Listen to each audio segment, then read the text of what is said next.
Okay, so I am almost 40 weeks pregnant, and my delusion of vlogging my pregnancy experience is slowly drifting away as I'm realizing that I am very close to giving birth and I have not vlogged anything about my experience in my pregnancy, besides some things here and there that I may or may not even post. Um, But last time I posted anything, it was about free birth and my willfulness to just fully send it and free birth on my own. However, some things have changed. I did get a midwife, and I am very, very delighted and very happy with my midwife right now. Currently, I am planning my birth. It's so funny because I've been living in an empty house for the longest time, just focused on renovating and focused on just getting like all the little tiny details about renovation and just DIYing so many things. And so I didn't have any decorations up and it just felt like this empty place. But now that I'm decorating, I'm literally planning my decorations around how I envision my birth to go, which is so fitting and so perfect because it's all coming together so well. Like there's my birth sling. That is a rebozo that I got gifted from Mexico for my first birth. It was a gift that I received from my grandma. And um, yeah, I don't know. It's just all coming together. I'm probably going to birth in this room. And um, my mom came over earlier today to plan more decorative items. Like we are planning to put fairy lights up and we're going to change the curtains. And we're definitely going to line the carpet because my carpet is new. And we want to preserve it and stuff. So yeah, I'm not planning a water birth. I'm planning a land birth. Very much just being on land. If not, I might birth in my tub, but yeah, there's just so many things to it. Like the deeper I go into my labor prep, there's so many elements to labor prepping, right? There's emotionally, how do you want to feel, and how are you going to surrender, and birth positions and physiology and um, yeah, like mindset, but as well as physically, what do you want it to look like? And there's just so much to it. So the the quicker I approach my 40-week mark, the more I'm realizing like, wait, I don't have things together. What is postpartum going to look like? What is um meal prepping going to look like? Who's going to do the laundry? Like logically, how is this going to make sense once the baby is out, right? But I'm just, yes, we're prepping every single day, and weekends are so booked for me because that's the time that my husband is home.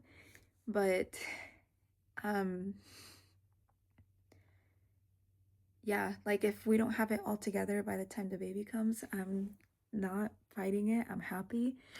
Today, something I had a really big labor sign in the bathroom, and last time I had that same labor sign, I literally started labor the next day. So I'm not saying that it's going to be that way, but I've been having contractions as well. Um, you know, for weeks, I've been having like one contraction every single day, or what you would call a contraction or a really intense Braxton Hicks or lightning crotch. But it's definitely enough for me to notice it, notice my uterus, and notice that my uterus has the capacity of doing something really intense, but it's definitely not as intense as childbirth. So I'm like, okay, yes, this is intentional. This is happening. I'm probably dilating. I'm probably effacing. and all the things, but I have not had a single cervical check, nor am I interested in one. I want it to just be sovereign. I want it to just flow and be as natural as possible. So, yeah, I don't care about all the logistics about where the station of my baby is right now. All I care about is soaking up my last few moments with my son and my husband and my best friends.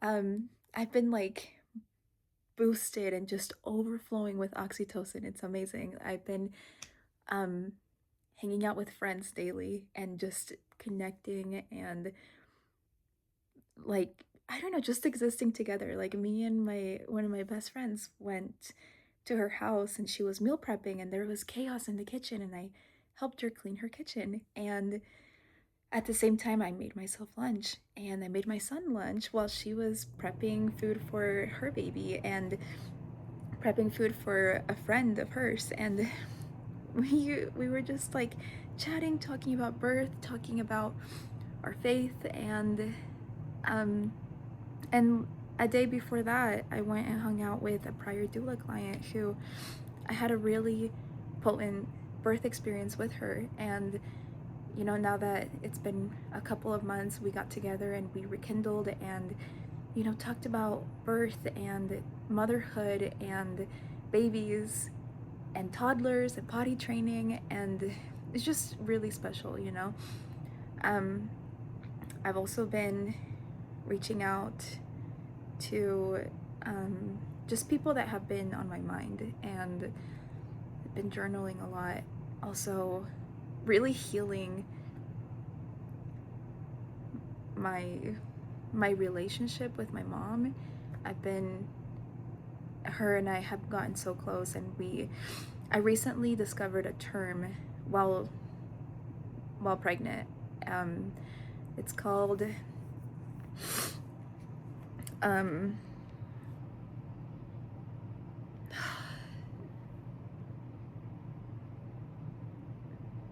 let me see.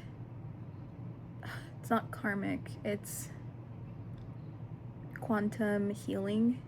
Quantum healing is a term that is used when you heal and the generations before you and the generations after you heal because you heal.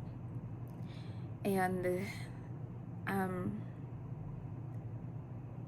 yeah, just with the whole ideology of me passing down what I know to my kids is um is me also being very intentional about what I'm passing down and what I'm not passing down and having a close relationship with my mother and my father. They are being exposed to the things that I'm not passing down and the things that I am passing down that I learned from them. And this is sort of just exposing light on things that I know that they did, that they did to me that I absolutely would not agree with now that I'm an adult and now that I'm um, an adult that can influence little children. And it's maybe it's not easy to witness as like a parent of an adult, but it's very much needed because they it's strengthening our relationship and it's bringing up a lot of unclosed wounds that wouldn't have been brought up unless I had children, or yeah, that would have been forgotten. And it's just a wild experience to have kids and grow a family for yourself and be intentional about it. I'm really privileged. I'm really happy. I can't believe this is my life. I'm I'm just happy. I'm literally overflowing with joy. But um yeah, I don't know what else to say. I think as far as labor prep, I definitely have this image of what I want. I want to utterly surrender and I want there's definitely like certain elements that I really want in my birth. Like I want a tart cherry tonic as my labor drink, and I want to sprinkle electrolytes and um, Nora tea onto my drink. And um, what else? I want to labor in this room and just have it like be decorated and just things be up and stuff. But um, during transition, I know I want to light a candle, and that symbolizes my own um, belief on who God is. I know that God is spirit, and I know that He. I relate it to this scripture of like Psalm 23, where it's like, um, even though I may walk through the darkest valley of the shadow of death, I fear no evil because God is within me. Um, that's a scripture that just absolutely resonates with me. I visualize myself as somebody walking through the darkest valleys of the shadow of death when I'm putting my life on the line for another human being that I don't even know yet, and I love them already. But um, it's interesting because God does walk within me, and I can tap into that if I meditate and if I accept that He is within me. And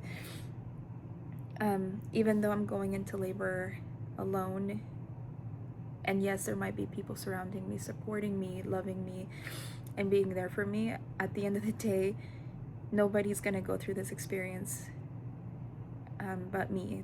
I'm the only one who can bring the baby into this world.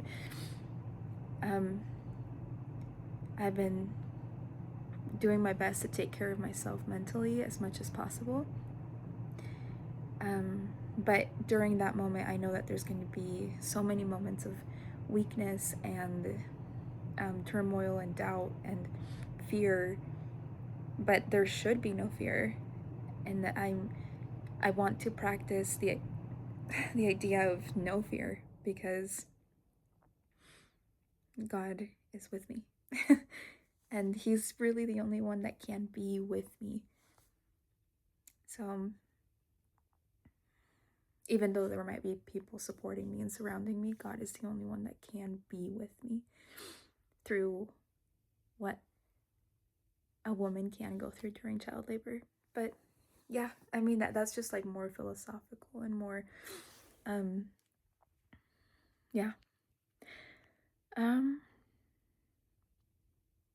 I guess like that's about it. That's like the best I can do to pop in and um talk about my birth, but my upcoming birth. I would love the idea of vlogging my birth, but I'm not going to bank on it since I'm not a blogger. I'm not very good at that.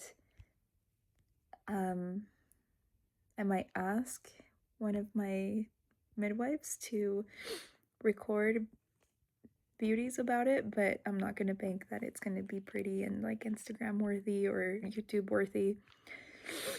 It might just be something that's for me because that's pretty much the footage that I have for my first birth. It's just footage that is definitely for me, and I would not want on social media. But I don't know, this time around it might be a little different because I'm more like, I don't know, I'm like planning it and stuff. So, but yeah.